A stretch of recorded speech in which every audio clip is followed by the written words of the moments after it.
درگاہ کی منڈیر کے پاس رک کر اس نے پیچھے مڑ کر مجھ پر ایک نظر ڈالی۔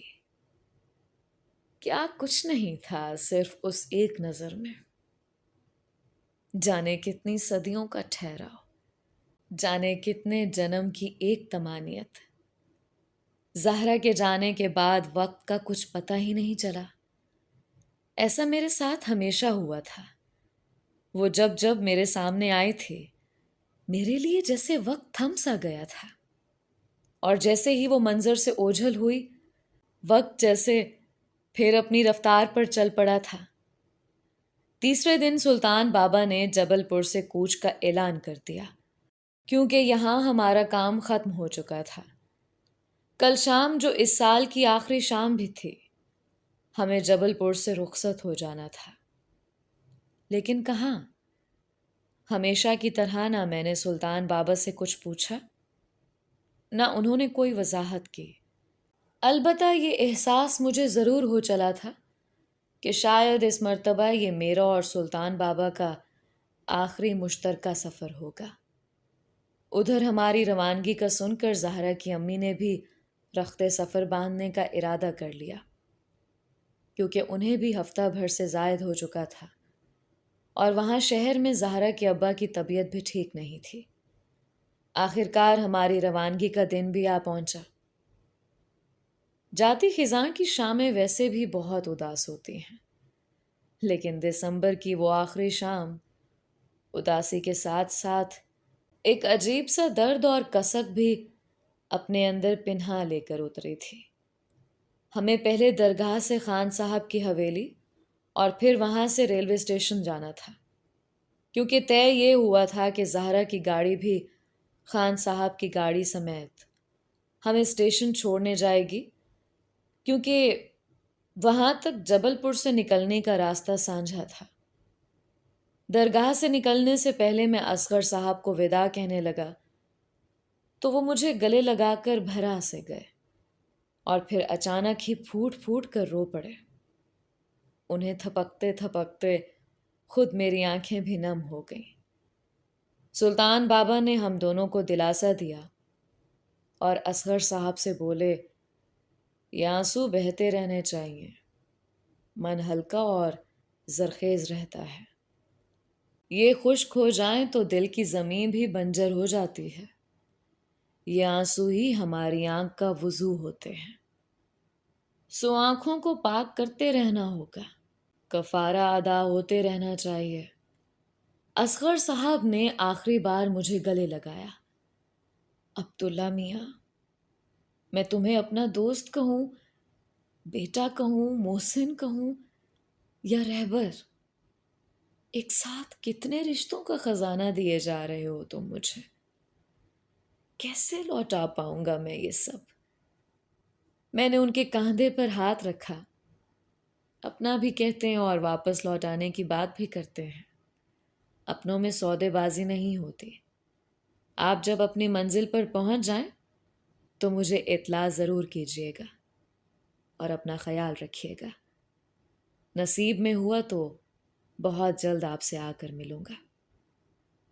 ہم نیچے گاؤں میں پہنچے تو حویلی کے سبھی ملازمین اداس سے گیٹ کے باہر ہی سفر کی تیاریوں میں مصروف نظر آئے۔ بشیر، کرم دین اور جمالے نے خاص طور پر مجھے گلے لگایا اور سلطان بابا سے دعا لی۔ وہاں حویلی کے اندر بیرونی ڈیوڑی کے پاس بڑی مالکن اور لاریب افسردہ سی زہرا کی گاڑی کے پاس کھڑی تھی۔ لاریب تو زہرا کو گلے لگا کر وداع کرتے وقت اپنی آنکھیں چھلکا ہی بیٹھی۔ زہرا کی امی نے بڑی مشکل سے بڑی مالکن اور لاریب کو باہر تک آنے سے روکے رکھا کہ خواہ مخواہ سب کا من الوداعی سمے مزید اداس اور بوجھل ہوگا۔ البتہ یہ وعدہ وہ بڑی مالکن سے لینا نہیں بھولیں کہ وہ جلد ہی لاریب کو لے کر شہر ان کے ہاں چند دن ٹھہرنے آئیں گی۔ آخرکار حویلی سے وداع ہونے کا وہ جاں غسل لمحہ بھی آ ہی گیا۔ سلطان بابا نے فردن فردن سبھی کو دعا دی۔ زہرا اور اس کی امی نم پلکوں کے ساتھ خان صاحب کے خاندان سے مل کر اپنی گاڑی میں جا بیٹھی۔ میں نے بشیرے کو گلے لگاتے ہوئے دھیرے سے اس کے کان میں کہا، عبداللہ کی آمد کی خبر مجھے ضرور دینا۔ بشیرے نے ہتھیلی کی پشت سے اپنی آنکھیں پونچھ ڈالی۔ کرم دین اور جمالے وغیرہ سے ملتا ہوا بڑی مالکن تک پہنچا تو انہوں نے میرے سر پر ہاتھ رکھا۔ ان کی آواز لرز رہی تھی۔ ہمیں بھول تو نہیں جاؤ گے؟ میں نے ان کا اپنے سر پر رکھا ہاتھ اپنی آنکھوں سے لگا لیا۔ میں اپنی آنکھیں یہیں آپ کے پاس چھوڑے جا رہا ہوں۔ جب دل چاہے ان میں جھانک کر مجھے بلا لیجیے گا۔ میں مزید ان کی لرزتی پلکوں سے نظر نہیں ملا پایا اور سب سے آخر میں گمسم سی کھڑی لاریب کی طرف بڑھ گیا۔ مجھے رخصت نہیں کریں گی؟ وہ جیسے پل بھر میں ہی کسی اور دنیا سے واپس آ گئی۔ پہلے میں آپ کے ہونے کا کامل یقین تو خود کو ہو جانے دوں۔ رخصت تو بہت بات کا مرحلہ ہے۔ آپ کے لفظوں کا مرہم سدا میرے ساتھ رہے گا۔ اللہ آپ کا نگہبان ہو۔ میں پلٹ کر خان صاحب کی گاڑی کی طرف چل دیا، جہاں سلطان بابا پہلے سے میرا انتظار کر رہے تھے۔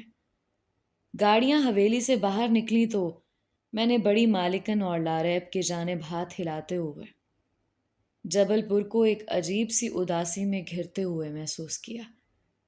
ہم اسٹیشن پہنچے تو گاڑی پہلے ہی لگ چکی تھی۔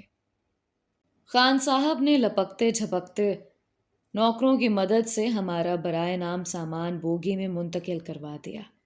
زہرا اور اس کی امی بھی ہمیں وداع کرنے کے لیے پلیٹ فارم پر آ گئیں۔ یہاں سے ایک بار پھر میرے اور زہرا کے راستے عارضی طور پر جدا ہو رہے تھے۔ پھر وہی الوداع، پھر وہی کسک اور تڑپ۔ مجھے ہر بار یہ الوداع اس زنگ زدہ گلوٹین کی طرح لگتا تھا جس کے نیچے کٹنے کے لیے سجائے گئے عاشق کا سر کٹ تو جائے پر دھڑ سے پوری طرح علیحدہ نہ ہو پائے، اور اس بے کس اور مجبور عاشق کی جان تڑپ تڑپ کر اور نکلتے نکلتے یوں نکلے کہ اس کے پیٹھ پیچھے باندھے ہاتھوں اور پیروں کی سخت مشقیں جان کنی کے اس عالم میں اس کے جسم کے ریشوں میں گھستی جائیں، لیکن ہاتھوں کی بندش کی وجہ سے وہ ٹھیک طرح سے تڑپ بھی نہ سکے، اور بندھے پیر اسے ٹھیک طرح سے ایڑیاں رگڑنے کا موقع بھی نہ دیں۔ کچھ ایسا ہی حال اس وقت میرا بھی تھا۔ خان صاحب نے رخصت کرنے سے پہلے زور سے بھینچ کر مجھے گلے لگایا اور دوبارہ جبل پور آنے کا وعدہ لیا۔ زہرا کی امی نے میرے سر پر ہاتھ رکھ کر مجھے دعا دی، ہم سب تمہارے منتظر رہیں گے، اس بار دیر نہ کرنا بیٹا۔